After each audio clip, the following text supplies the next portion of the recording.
Во Кочани и Македонска Каменица, СДСМ се двоуми меѓу неколку кандидати. Ова според генералниот секретар на СДСМ, Љупчо Николовски, е главната причина зошто овие две општини се уште ги нема на листата со потврдени кандидати за градоначалници.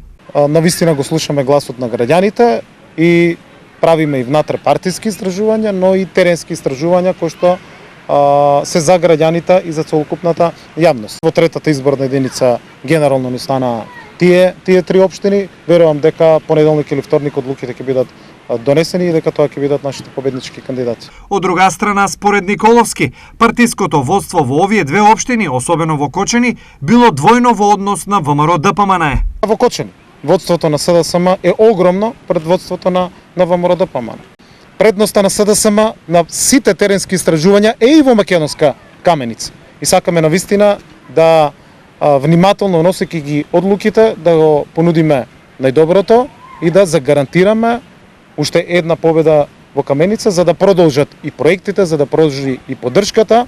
До сега СДСМ ги потврди имињата на кандидатите за 51 општина, меѓу кои Сашко Николов за Штип, Јордан Насев Карбинци, Звонко Пекевски Берово, Горан Трајковски Делчево, Драган Анастасов Пробиштип, Славчо Пандурски за Пехчево, Ивица Димитров за Виница, Сашко Велковски за Свети Николе, Горанчо Крстев Грга за Чешиново Облешево и Виктор Ангелов за Зрновци. Според најавите, до крајот на овој месец, СДСМ ќе ги истакне имињата на кандидатите за останатите 10 општини, меѓу кои Кочани и Македонска Каменица.